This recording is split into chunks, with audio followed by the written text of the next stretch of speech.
1945, il y a 78 ans, l'Allemagne nazie capitule devant les Alliés réunis à Berlin. C'est la victoire. Ce jour-là, les forces de la liberté triomphent non seulement contre une armée, mais aussi contre une idéologie qui écrasait l'Europe et la liberté de ses peuples. Après 6 années de guerre, l'écho de l'armistice se répand partout sur le continent, apportant au peuple la joie de la libération et la fierté d'avoir vaincu. Après 6 années de terreur, la lumière se lève enfin sur tout un pays, révélant à la fois l'opprobre de ceux qui ont collaboré et le courage de ceux qui ont résisté pour permettre la victoire. Il y a 80 ans, l'année 1943 fut une année terrible. La répression s'accroît, l'extermination des Juifs d'Europe et des opposants au régime nazi bat son plein. Pourtant, le cours de la guerre change. À l'est, les armées nazies ont perdu la bataille de Stalingrad. Au sud, les Alliés ont débarqué en Afrique du Nord. Ils le feront bientôt en Italie. La Corse est libérée en septembre. Nos outre-mer se distinguent dans les 3 océans, et notamment dans les Antilles et en Guyane, par la dissidence opposée à Vichy. La 2e division blindée du général Leclerc est créée. Elle débarquera quelques mois plus tard en Normandie, avant de libérer Paris, puis Strasbourg. Il n'y a plus une parcelle de notre territoire où l'on ne compte de résistants à l'occupant. Chacun peut ressentir que le destin des armes a basculé, même si la lutte sera encore longue.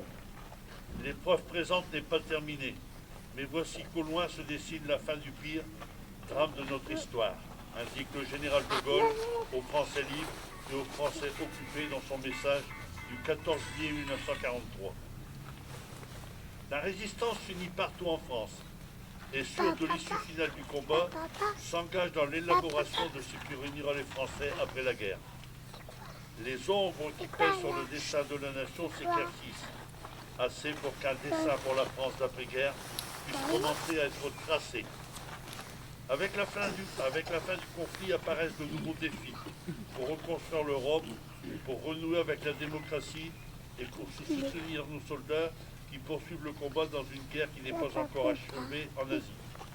Il faudra enfin tirer les conséquences des échecs militaires de 1940 pour renforcer les armées de la France face aux menaces qui la visent.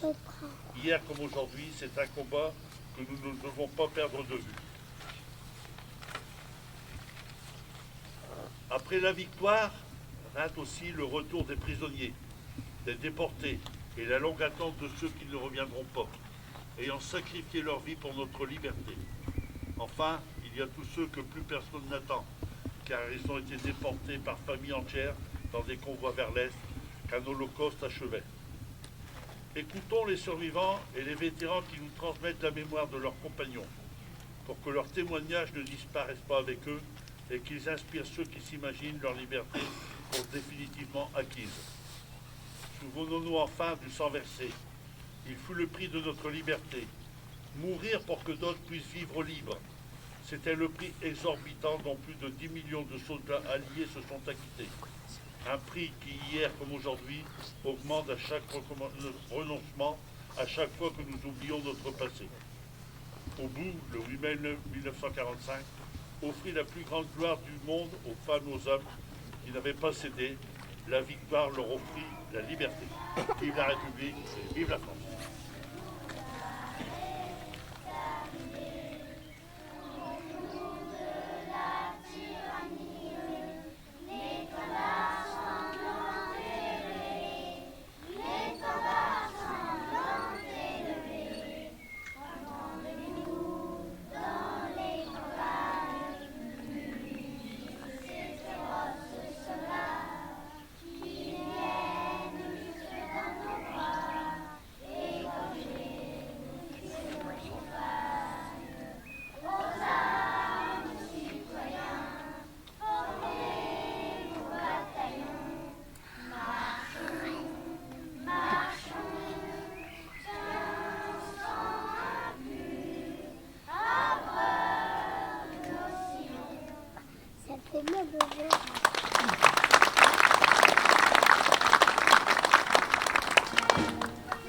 événement.